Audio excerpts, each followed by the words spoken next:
Virus de la rabia.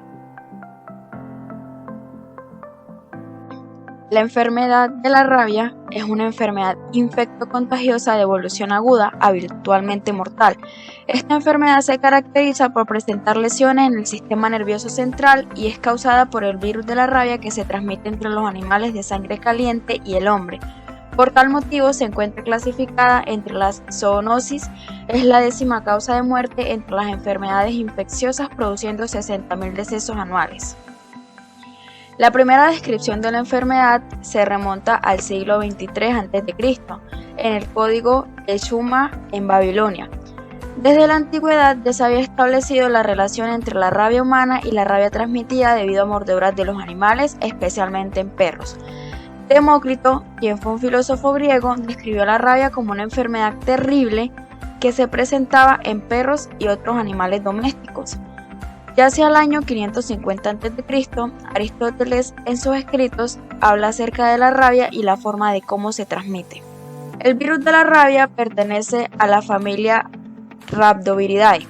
Los miembros de esta familia se clasifican en 3 géneros de virus animales que son el Lyssavirus, el Ephemerovirus y el Vesiculovirus. La género Lyssavirus contiene 7 especies, entre estas el virus de la rabia.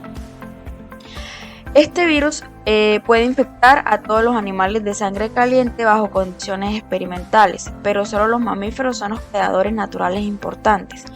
Las especies que son reservorios incluyen a perros, zorros, chacales, lobos, comadrejas, también murciélagos, entre otros. Algunas especies infectadas experimentalmente son las aves y los roedores.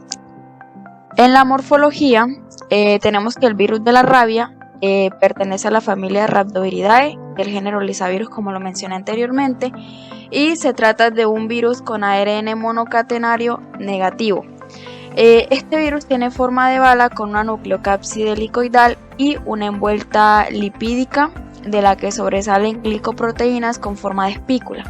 Cada partícula mide aproximadamente 75 nanómetros de diámetro y 180 nanómetros de longitud. El virus de la rabia deja de ser infeccioso cuando se seca y se expone a la luz del sol. Si el material que lo contiene está seco, se puede considerar que el virus ya no es infeccioso.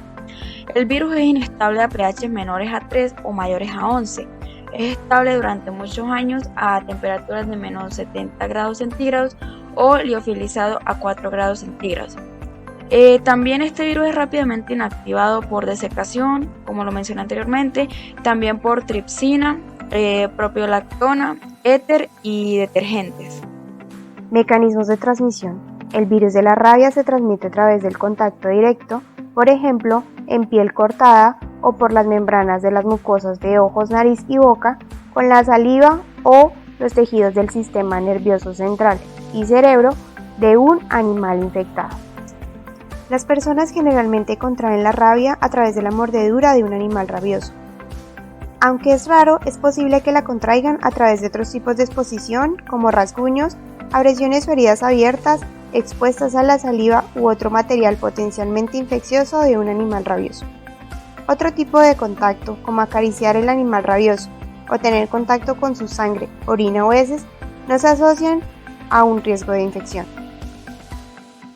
Patogénesis.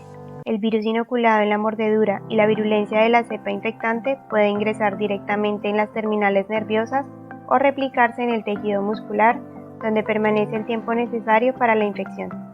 El virus penetra el sistema nervioso periférico por los usos neuromusculares para llegar a todo el organismo, incluyendo el sistema nervioso central y especialmente las glándulas salivales, que son la fase final de la infección, importantes para la transmisión desde un animal a otro y al humano.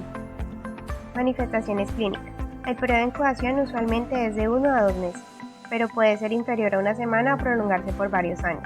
La duración de este periodo depende del lugar de la mordedura, su proximidad al sistema nervioso central, la cantidad de virus introducida y la edad y el estado inmune del hospedador.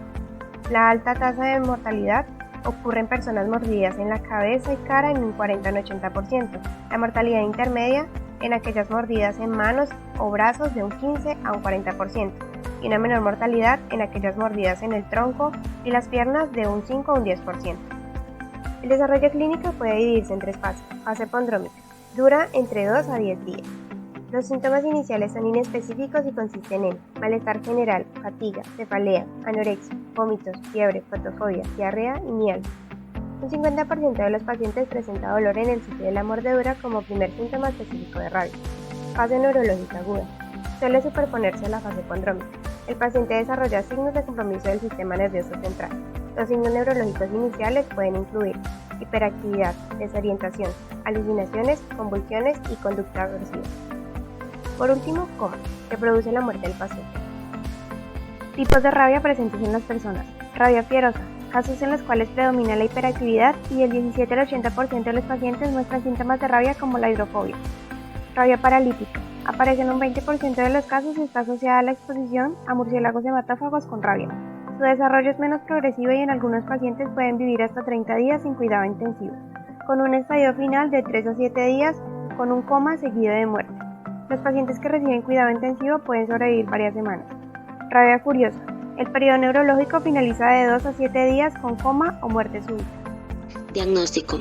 El diagnóstico clínico de la rabia se puede realizar si se dispone de un antecedente de exposición y se tienen en cuenta la aparición de signos y síntomas clínicos como hiperactividad e hidrofobia.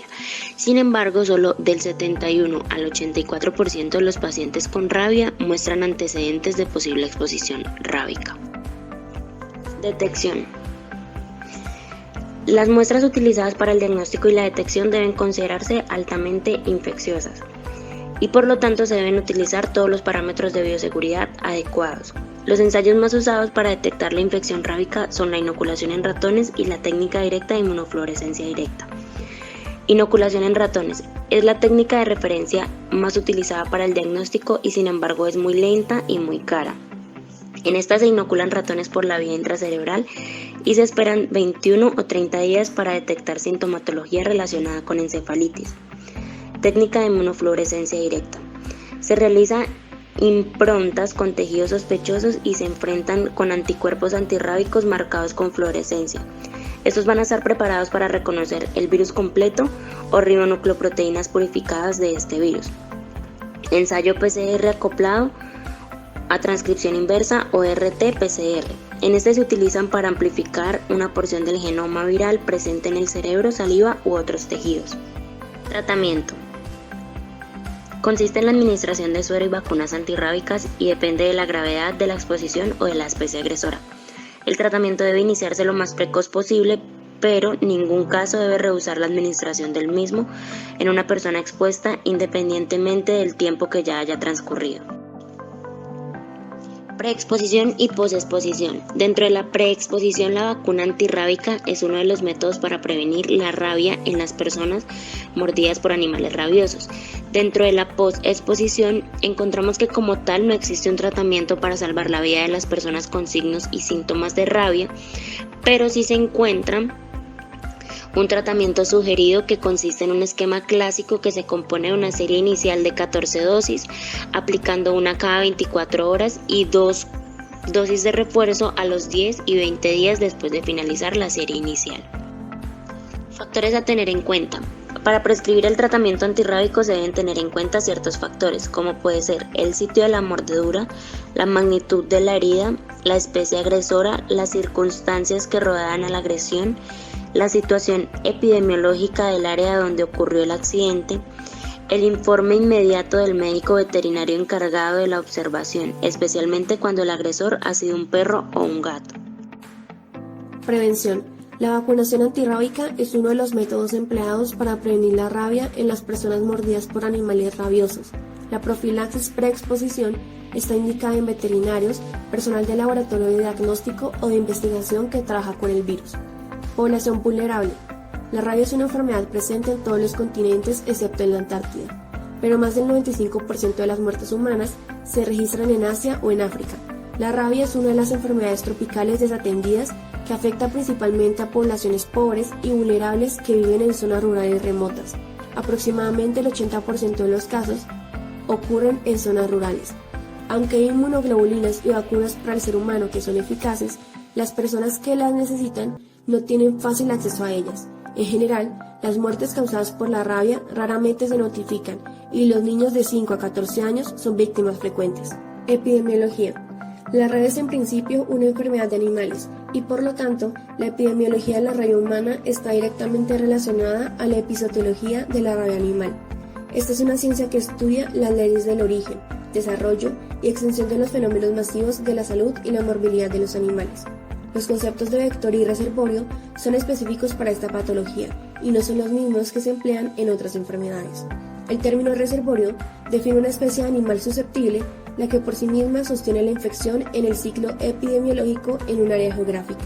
Por otra parte, el término vector define a cualquier especie susceptible, reservorio o no, que constituye un efectivo transmisor de la infección a otra especie, animal o humana.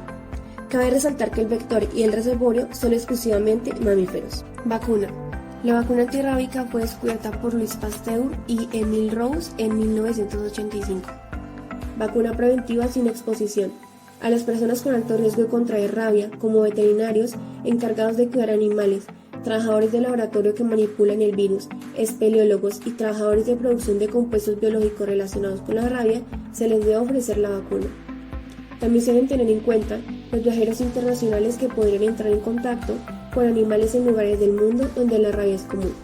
El esquema de preexposición para la vacuna contra la rabia es de 3 dosis, administradas de la siguiente manera. Dosis 1, según corresponda. Dosis 2, 7 días después de la dosis 1. Dosis 3, 21 días o 28 días después de la dosis 1. Para los trabajadores de laboratorios y otros que podrían estar expuestos de forma repetida al virus de la rabia, se recomiendan análisis periódicos de inmunidad y se deben aplicar dosis de refuerzo según sea necesario. Los análisis de las dosis de refuerzo no se recomiendan para los viajeros.